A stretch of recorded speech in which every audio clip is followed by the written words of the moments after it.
لا لي زعلان منك كابتن عبد الله. زعلان مني ليه بقى؟ عشان ضربة جزاء؟ عشان قلت ضربة، انا ما شفتش الماتش غير ربع ساعة، ودي ضربة جزاء غير محتسبة. على فكرة بعد صورة حسين الشحات هو طلع عليه وقعد عليه ونام عليه في مصارعة روماني يعني. بس اي ما تكلمت عنها انا. ده بص الصورة دي دخل متعمد في الشناوي، ما خدش انذار وهو واخد انذار قبل كده، فحالة طرد يعني. غير الصور شو على طول. دي بقى دخل فينا كابتن عبد الله. بص الستارز في قصبة رجل، طرد مباشر ما فيهاش كلام وما تعدتش في الفار. طيب بص يا كابتن عبد الله، بص يا كابتن جاسم، شوف في رجله وين الستارز، في قصبة الرجل، يعني ده تهور. والله الحكم للامانه ما كان موفق بس في المباراه. هذا اللي قلت انا على الهواء، ما كان موفق. قلت الحكم ايضا مش في موفق. حتى الحالات اللي صارت والتداخل اللي صار باللعيبه، منهم الشناوي برا الملعب في لحظه وقوف الكره، كان يفترض طيب. انها تكون في قرارات من حكم المباراه او الفار لاتخاذ اكثر من لاعب كان المفروض يطرد على هذا اللي متفق معك. انا متفق. خليك بقى معايا بقى يا كابتن جاسم، مين اللي انضر؟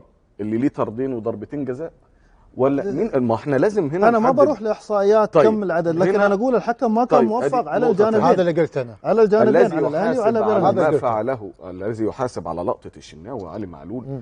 انا لاعب مصاب عندي وواقع، وانا حارس مرمى معايا الكوره بطلع بغض النظر كابتن كرامي، السؤال بس اكمل الجمله يا كابتن عبد الله، لان في جمهور بيسمعنا. بس انا دلوقتي بطلع الكوره بره، مش كوره فيها التحام وشغال للعب واللعب شغال، ده انا بطلع تجري انت وفي منتهى القوه تحاول تاخدها عشان تجيب جون. اهنوا اخلاق رياضيه، فين الفير بلاي؟ ايه بس هذا مش قانون في الاخر يعني. في ركل كابتن كرامي، في ركل احنا قلنا كابتن جاسم لا مش ما حدث من لعيبه بيراميدز اثناء المباراه، وما حدث من الفار من عدم عرض لقطتين فيهم طرد وضربه جزاء، لابد ان يحاسب عليه مسؤول الفار ومسؤول الشاشه التلفزيونيه اللي هم ما عرضوش على الموضوع ده. طيب. انا مش متحامل على الناس، لا لكن ابدا. خدنا الاتجاه. قناه الزمالك طرفين. قناه الزمالك تم استوديو تحليلي لمباراه هم مش طرف فيها، وقعدوا يعيدوا ويقللوا من الموضوع ده، وحصلت مداخلات تلفزيونيه تقلل من انجاز الاهلي. الاهلي يستحق ضربتين جزاء، ما الاهلي اختلفنا، يستحق ما تقالوش الكلام ده يا كابتن. لا ما تقالش. انت خذها كابتن كرامي على قناه محايده. اي قناه محايده. انت ضربت كرسي في الكلوب في قناه الزمالك. لا ابدا، لا من إنجاز لا ما اتكلم عن انجاز الاهلي. قال لم يوفق يعني في انا قلت الحكم لم يوفق في اداره المباراه. هي وجهه نظري. لصالح مين بقى؟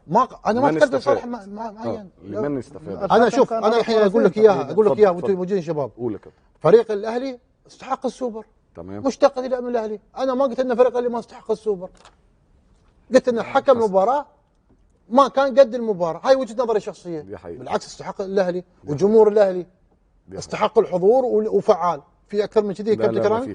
ابدا. هذا متفقين عليه، يعني ما اختلفنا. يعني كم بطوله الاهلي كابتن كرامي؟